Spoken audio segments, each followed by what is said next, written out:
Hello, thank you for joining 1 Million Cups podcast, built by the community for the community. I'm Toni, and today we're going to be talking with Ryan Lemmon from Schooley, Mitchell. Ryan, tell us about you. Hi, Toni. Thanks for having me. I'm really excited to be doing this. My name's Ryan Lemmon. The company I'm with now is called Schooley Mitchell. It is a franchise, actually, and we focus on vendor cost reduction services for pretty much any type of business. We focus in 15 different cost categories, and they're very wide-ranging, and so it mostly allows nearly any business to at least be a prospect for us. Okay, awesome. Well, as I was kind of researching, I did see that you have decades of experience with day-to-day operations, account management, leading teams. Yeah. What inspired you to start this endeavor you're on now?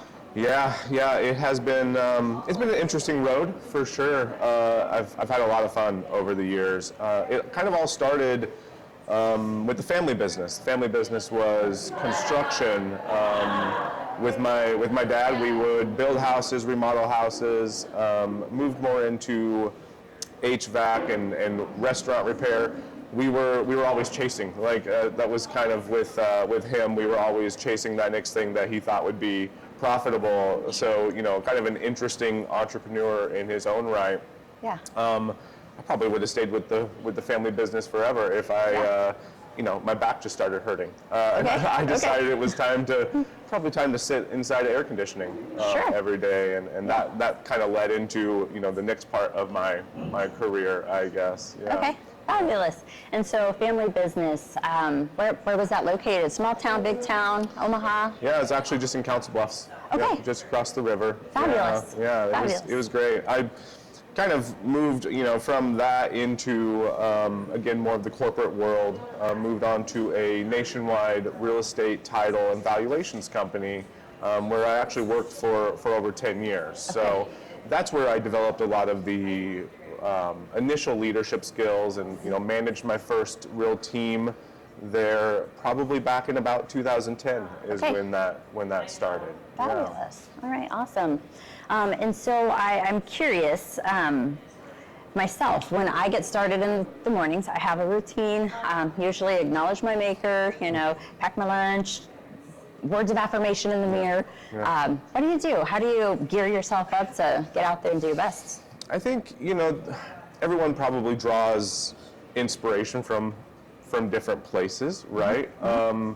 Kind of like I said, I got a lot of inspiration when I was younger just from seeing my family's work ethic, and that's not just my dad, who I don't think I ever saw him not work a day in his life, but for my mom as well. She spent over 30 years at the same company, building her way up, and so I get a lot of inspiration from my family in that way and what they had done. But I also I really enjoy solving problems, and that has been the theme of my entire career. The title company, I was there to onboard new clients and manage that team that was doing that, and then the client relationship management, where if they had a problem, I had to be the liaison between that client and all the operations teams within the company, and find ways to network inside of my own company and outside of it to build good relationships so people would help me solve a problem. And so I think that's kind of been the theme of my career is, process improvement, problem solving, and I think every day I just wake up kind of excited to do those sort of things. Yeah, that's awesome. Yeah. That kind of brings me to my next thoughts. Your philosophy. What is your philosophy for customer service and building relationships? Yeah, I feel like I kind of mentioned it. The philosophy around client relationship building for me is really about your internal network at where you're working, whoever is providing the service, and that goes for back when I was at the title company for over 10 years, and then more recently, I've actually just left private aviation, where I spent the last nearly the last 4 years there.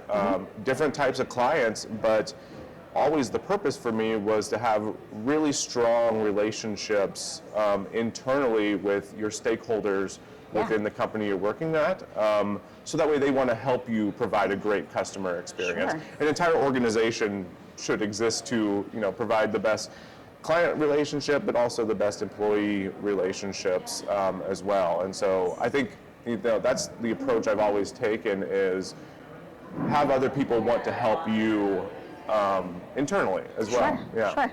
Well, having others help you, you're in a great spot here at this group. It's fabulous. There's so many resources. There's so many people starting up new businesses and just getting settled.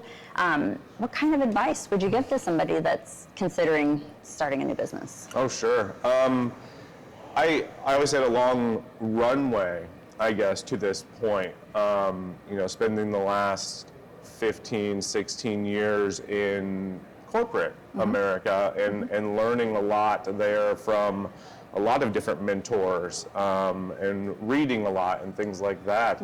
But honestly, I think the best thing for my career has been doing things that make me feel slightly uncomfortable. Always, I think that signals some sort of growth, right? Absolutely. If you can do that with repetition, and then feel confident about something that maybe a year ago you didn't feel confident about. To me, that's really important. And then I would also say, the other thing that probably propelled me further was taking on things that were probably outside of my job description.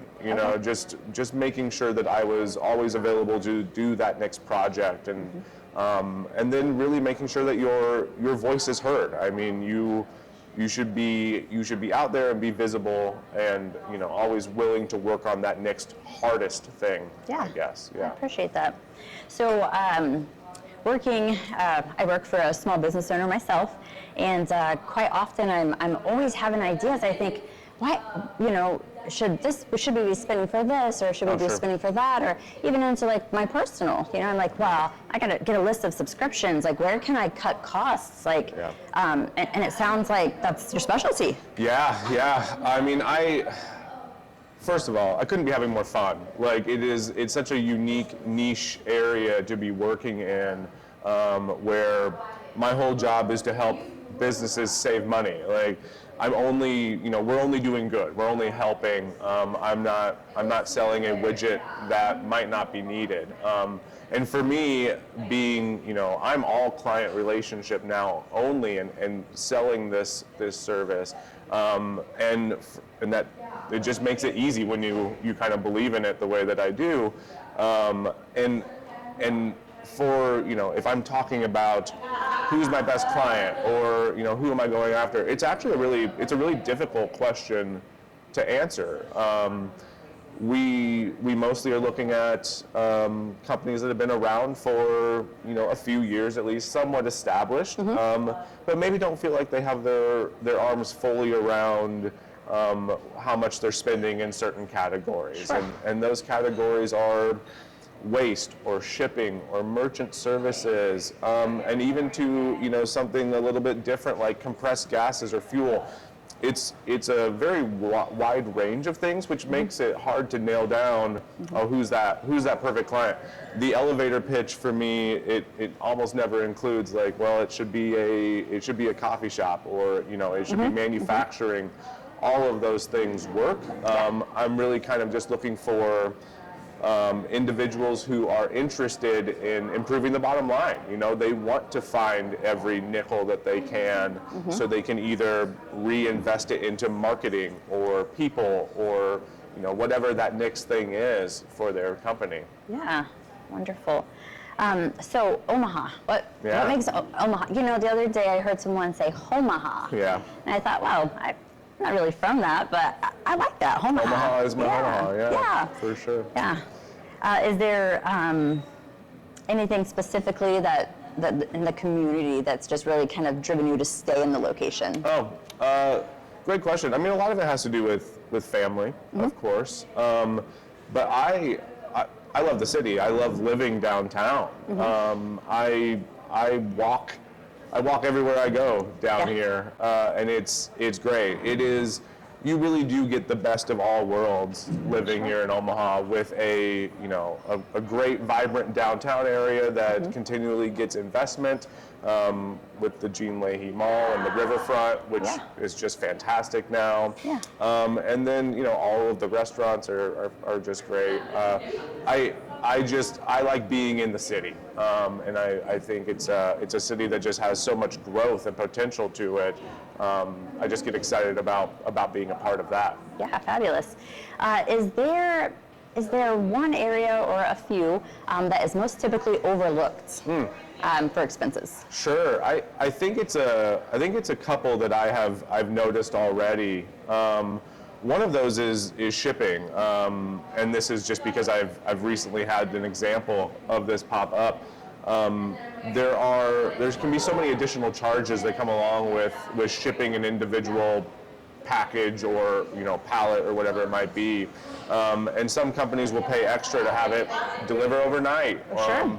And there are specific guidelines that have to be met in order for that to have met the criteria that it is overnight, and that's something that not all businesses monitor, and that's something that we would do for them if we're in that engagement. Is one, we'll lower your shipping prices, but two, we're also going to track and make sure that the extra things that you've paid for are then delivered on time, and if they're not, we're going to get you a refund.